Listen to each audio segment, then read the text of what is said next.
Picture this, the Queen of the West, America's beloved Dale Evans, smiling on screen next to Roy Rogers, but behind that grin burned a fire of pure hatred for one man who nearly destroyed everything she held dear.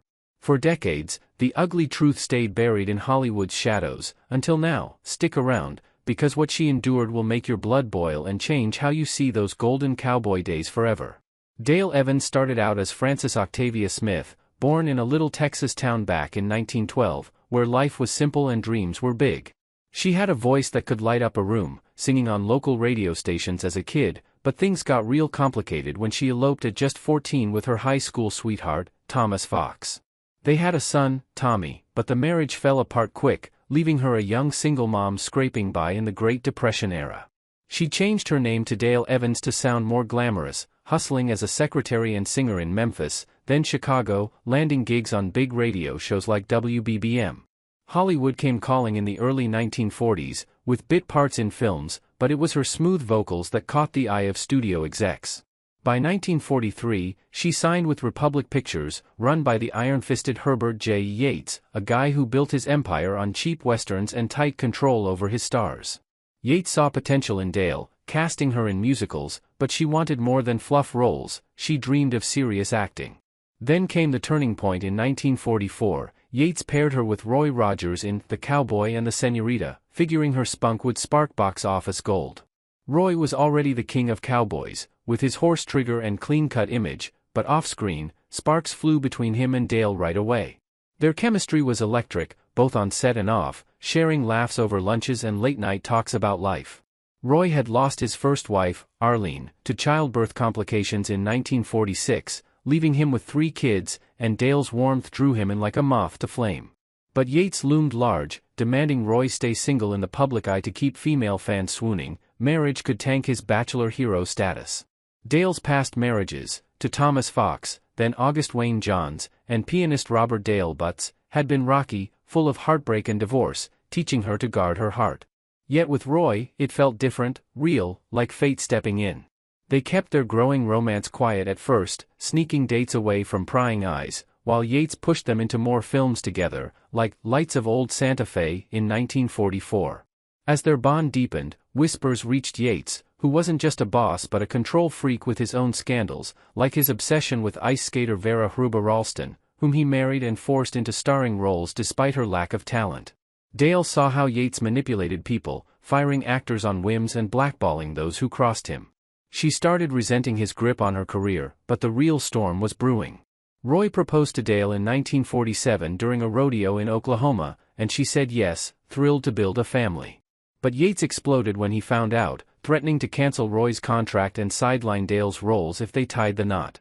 He claimed it would ruin the King of the Cowboys brand, but deep down, it was about power. Yates treated stars like property.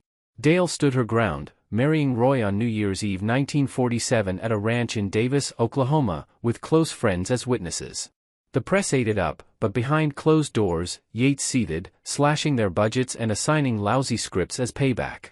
Dale's hatred simmered, seeing how Yates's ego hurt good people, including her new husband. Their blended family grew, with Roy's kids and Dale's son Tommy, whom studios had forced her to pretend was her brother to hide her early motherhood, another Hollywood lie she despised. They adopted more children, facing joys and tragedies, like the birth of their daughter Robin in 1950, who had Down syndrome and passed away at age 2, breaking their hearts.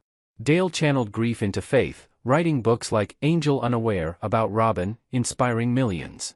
But Yates's shadow lingered. He cut Roy's film output, pushing him toward TV, which ironically saved their careers with The Roy Rogers Show in 1951.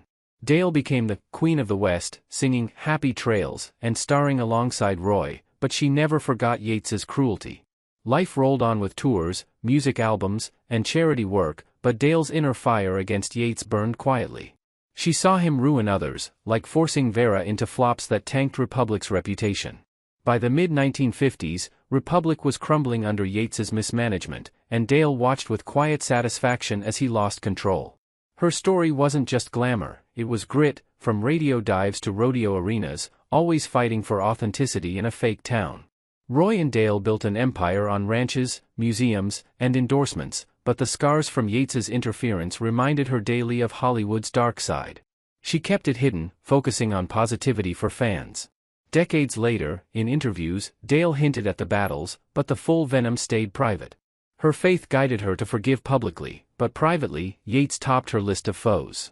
This chapter of her rise shows a woman who turned pain into power, setting the stage for the explosive truth. The real fireworks started back in 1943 when Dale Evans, fresh off a string of radio gigs and a failed marriage, signed that fateful contract with Republic Pictures.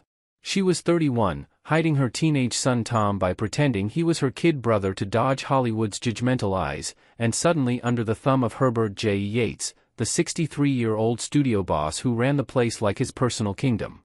In a 1975 interview with McCall's, Dale remembered Yates eyeing her up like she was merchandise, his gaze cold and calculating, demanding total obedience from day one. Yates was no stranger to tyranny. He built Republic on cheap westerns, paying stars peanuts while enforcing ironclad loyalty, as old employees spilled in a 1980 documentary about the studio. Dale started small, popping up in musical comedies and bit parts in flicks like Swing Your Partner, but she hustled hard, recording songs on the side and dreaming big. Then came the big break in 1944. Yates called her in, and she figured it was for something glamorous like the Oklahoma musical, but nope, he slotted her into The Cowboy and the Senorita opposite Roy Rogers, despite her zero experience with horses or westerns. Sparks flew on set. Roy, the clean-cut king of the Cowboys, and Dale clicked instantly, their chemistry lighting up the screen and pulling in crowds. Fans went wild, demanding more, and Yates saw dollar signs, quickly cranking out hits like Yellow Rose of Texas and Lights of Old Santa Fe. But as their on-screen magic turned real off-screen, Yates got wind of it and laid down the law. In a 1982 interview, Dale recalled him warning her that any romance with Roy would destroy her career, since he couldn't tolerate scandals messing with his stars. Both were married at the time. Roy to Arlene, Dale separated, but Dale admitted in a 1976 chat that she fought her feelings hard, knowing the risks. Yates kept Republic like a fortress, with spies tailing actors and reporting back, making Dale feel like a prisoner as she and Roy stole glances during shoots. The emotional toll was brutal. Hiding their growing love while belting out duets felt like torture, as she shared in a 1985 interview. Tragedy struck in 1946 when Roy's wife Arlene died after giving birth, leaving him heartbroken with 3 young kids. Dale yearned to comfort him, but Yates flat-out forbade it, insisting Roy mourn alone. Dale suspected in a 1988 tell-all that Yates just wanted to hand-pick Roy's next wife, keeping her out of the picture. Meanwhile, Yates was knee-deep in his own mess, obsessed with Vera Hruba Ralston, a Czech ice skater he turned actress despite her zero talent, pumping millions into her flops while everyone else suffered. Dale was horrified, calling it unprofessional and immoral in that 1975 McCall's piece, watching good actors get sidelined for Yates's pet project.